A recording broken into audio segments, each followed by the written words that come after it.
আসসালামু আলাইকুম ওয়া রাহমাতুল্লাহ।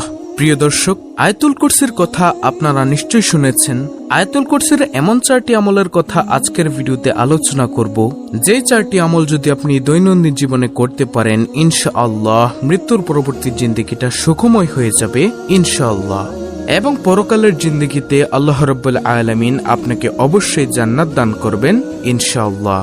দর্শক, 60 থেকে 70 বছরের এই দুনিয়ার জীবনটা হচ্ছে ক্ষণস্থায়ী, পরকালীন জিন্দেগিটাই হচ্ছে আসল। তো প্রিয় দর্শক, আমি বিশ্বাস করি যে ব্যক্তি মৃত্যুর পরবর্তী জিন্দেগিতে জান্নাতে যেতে চায়, সে আজকে সম্পূর্ণ ভিডিওটি দেখে এখান থেকে পরবর্তীতে উক্ত আমলগুলো শিখে পরবর্তীতে সেও এই 5টি আমল সব সময় করবে ইনশাআল্লাহ। তাহলে চলুন কোনো কথা না বাড়িয়ে সম্পূর্ণ আলোচনায় প্রবেশ করা যাক। তো 1 নম্বর আমল হলো প্রত্যেক ফরজ সালাতের সালাম ফিরানোর সাথে সাথে আয়াতুল কুরসি পাঠ করা। আবু উমামা রাদিয়াল্লাহু তাআলা আনহু থেকে বর্ণিত, নবীজি সাল্লাল্লাহু আলাইহি ওয়াসাল্লাম বলেন, যে ব্যক্তি প্রত্যেক ফরজ সালাতের পর আয়াতুল কুরসি পাঠ করবে, সে ব্যক্তির জন্য তার মৃত্যু ছাড়া আর অন্য কোনো কিছু জান্নাতে প্রবেশের পথে বাধা হবে না। সুবহানাল্লাহ। দর্শক, এই হাদিসের ব্যাখ্যা এটাই যে ব্যক্তি প্রত্যেক সালাতের পর আয়াতুল কুরসি পাঠ করবে, সে ব্যক্তি অবশ্যই মৃত্যুর পর সাথে সাথেই জান্নাতে চলে যাবে ইনশাআল্লাহ। উবাই ইবনু কাব রাদিয়াল্লাহু তাআলা আনহু থেকে বর্ণিত, তিনি বলেন, রাসূলুল্লাহ সাল্লাল্লাহু আলাইহি ওয়াসাল্লাম বলেন, হে আবুল মনজির, তোমার কাছে আল্লাহর কিতাবের কোন আয়াতটি সবচেয়ে মর্যাদাপূর্ণ? তখন সেই সাহাবী বলেন, আল্লাহ তার রাসূল সাল্লাল্লাহু আলাইহি ওয়াসাল্লামই ভালো জানেন। তিনি আবার বলেন, অর্থাৎ নবীজি সাল্লাল্লাহু আলাইহি ওয়াসাল্লাম আবার বলেন, হে আবুল মনজির, তোমার কাছে আল্লাহর কিতাবের কোন আয়াতটি সবচেয়ে মর্যাদাপূর্ণ? তখন সেই সাহাবী বলল, আল্লাহু লা ইলাহা ইল্লা হুয়াল হাইয়ুল কাইয়ুম, অর্থাৎ আয়াতুল কুরসির আয়াত। তখন নবী সাল্লাল্লাহু আলাইহি ওয়াসাল্লাম উক্ত সাহাবীর বুকে হালকা আঘাত করে বলেন, হে আবুল মনজির, তোমার এই জ্ঞানটুকু আনন্দদায়ক হোক। সুবহানাল্লাহ। তুমি সত্যি বলেছ, পবিত্র কুরআনুল কারীমের সবচেয়ে মর্যাদাপূর্ণ আয়াত হলো আয়াতুল কুরসি। আল্লাহু আকবার। প্রিয় দর্শক, আমরা এই আয়াতুল কুরসি শিখার চেষ্টা করব ইনশাআল্লাহ।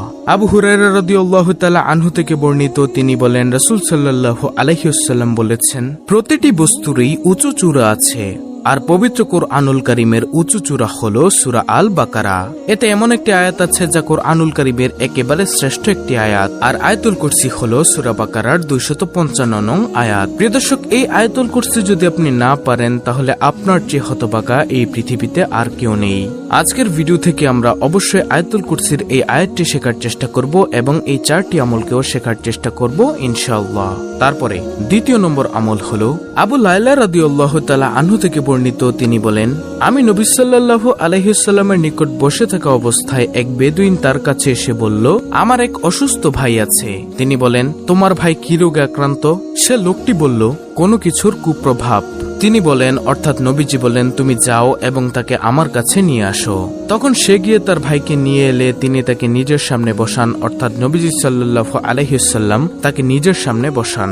তখন আমি শুনতে পেলাম তিনি সূরা ফাতিহা, সূরা বাকারার প্রথম 4 আয়াত, মধ্যখানের 2 আয়াত, 163 ও 164 নং আয়াত, আয়াতুল কুরসি সূরাতুল বাকারার 255 নং আয়াত এবং সূরা বাকারার শেষ 3 আয়াত এবং সূরা আলে ইমরানের একটি আয়াত। তিনি বলেন, আমার মনে হয় 18 নং আয়াত পড়েছিল, এবং সূরা আরাফের 1 আয়াত, 54 নং আয়াত, সূরা মুমিনের 1 নং আয়াত, 117 নং আয়াত, সূরা জিনের 1 নম্বর আয়াত, 3 নং আয়াত, সূরা সাফাতের প্রথম 10 আয়াত ও সূরা হাশরের শেষ 3 আয়াত, 22, 23 ও 24 আয়াত, সূরা ইখলাস, সূরা ফালাক ও সূরা নাস পড়ে তাকে ফু দিলেন।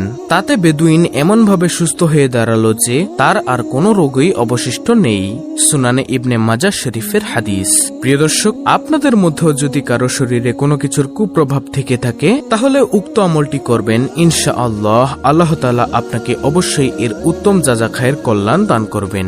3 নম্বর আমল হলো, আপনি যদি কোথাও গমনের উদ্দেশ্যে বাড়ি থেকে বের হন, অর্থাৎ কোথাও যাবেন, এমন সময় বাড়ি থেকে বের হওয়ার সময় যদি আয়াতুল কুরসি পড়ে আপনার শরীরটাকে মাসাহ করেন, মাসাহ করে বাড়ি থেকে বের হন, আল্লাহ রাব্বুল আলামিনের হাজারো ফেরেশতা আপনাকে পাহারা দিবে, যাতে করে দুনিয়ার সকল বালা মুসিবত থেকে আপনি বেঁচে যান ইনশাআল্লাহ।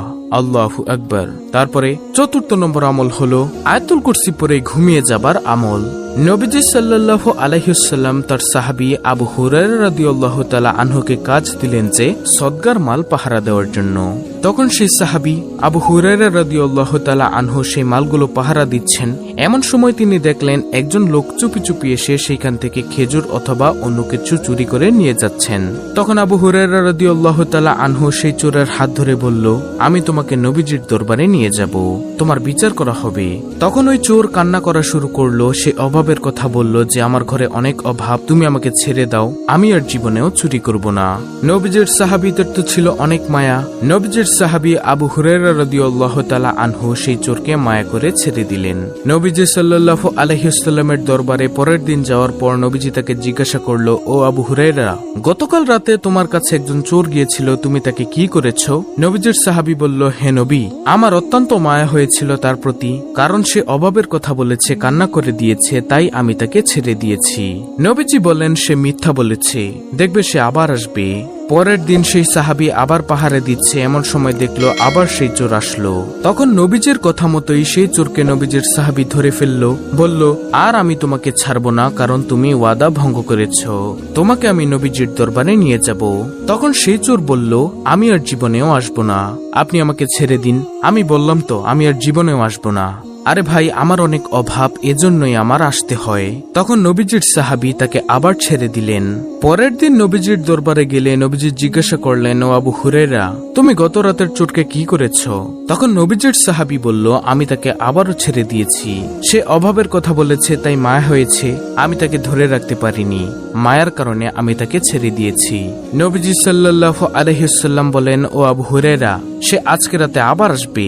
তখন নবীজির সাহাবী খেপে গেলেন এবং বললেন, কি, আমি তাকে 2-3বার ছেড়ে দিলাম, তারপরও সে আবার আসবে? আমি তাকে আজকে রাতে ধরবই। তখন নবীজির সাহাবী আবার পাহারা দিচ্ছেন রাতের বেলায়। এমন সময় সেই চোর আবার আসলো। তখন নবীজির সাহাবী চুপি চুপি গিয়ে তাকে ধরে বলল, আর তোমাকে ছাড়া হবে না, তোমাকে আমি আজকে আটকে রাখবই, তুমি একেবারে আজকে আর যেতে পারবে না। তখন নবীজির সাহাবীর ওই কথা শুনে চোর বলল, আমাকে তুমি ছাড়বে না, তুমি আমাকে ছেড়ে দাও, আমার অনেক অভাব। তখন সাহাবী বলেন, না, তোমাকে আমি ছাড়বো না। তখন সেই সাহাবীর কথা শুনে ওই চোর বলল, আমি তোমাকে একটি আমল শিখাবো, তুমি আমাকে ছেড়ে দাও। নবীজির সাহাবী বলল, কি সেই আমল? তখন সেই চোর বলল, কেউ যদি ঘুমানোর পূর্বে আয়াতুল কুরসি পাঠ করে ঘুমিয়ে যায়, তাহলে শয়তান ওই কর্তৃত্ব হারিয়ে ফেলে, শয়তান আর তাকে কোনো ডিস্টার্ব করতে পারবে না। তখন এই আমলটির কথা শুনে নবীজির সাহাবী তাকে ছেড়ে দিলেন। ওই চোর চলে গেল। এইবার নবীজির দরবারে আসলো আবু হুরায়রা রাদিয়াল্লাহু তাআলা আনহু। নবীজি জিজ্ঞাসা করলেন, ও আবু হুরায়রা, গত রাতেও তো চোর আবার এসেছিল, তুমি তাকে কি করেছ? তখন বলল, ও নবী, সে আমাকে একটি আমল শিখিয়েছে, যার কারণে আমি তাকে ছেড়ে দিয়েছি। নবীজি বললেন, কি সেই আমল? তখন নবীজির সাহাবী বলল, ওই আমল। সে বলল, যে ব্যক্তি আয়াতুল কুরসি পড়ে ঘুমিয়ে যায়, তাকে শয়তান কোনো ক্ষতি করতে পারে না। তখন নবীজি সাল্লাল্লাহু আলাইহি ওয়াসাল্লাম বলেন, ও আবু হুরায়রা, সে সত্যিই বলেছিল। আল্লাহু আকবার। অর্থাৎ কোনো ব্যক্তি রাতের বেলা আয়াতুল কুরসি পড়ে ঘুমিয়ে গেলে শয়তান তার কোনো ক্ষতি করতে পারে না। সুবহানাল্লাহ। প্রিয় দর্শক, আয়াতুল কুরসির যে 4টি আমলের কথা আমি ভিডিওর মধ্যে বলে দিয়েছি, সেগুলো আপনারা করবেন, ইনশাআল্লাহ আপনি উক্ত ফলাফল পেয়ে যাবেন। অত্যন্ত গুরুত্বপূর্ণ একটি ভিডিওটি ভালো লাগলে অবশ্যই চ্যানেলটিকে সাবস্ক্রাইব করে পাশে থাকা বেল বাটন অল বাজিয়ে দিবেন। ভিডিওটিতে একটি লাইক দিবেন এবং কমেন্টে আমিন লিখবেন এবং অন্য মুসলিম ভাই বোনদের কাছে ভিডিওটি শেয়ার করে দিবেন, যেন তারাও দেখে শিখে এই আয়াতুল কুরসির আমলটি করতে পারে। আল্লাহ রাব্বুল আলামিন আমাদের সকলকে আয়াতুল কুরসির আমল করার তৌফিক দান করুন। আমিন।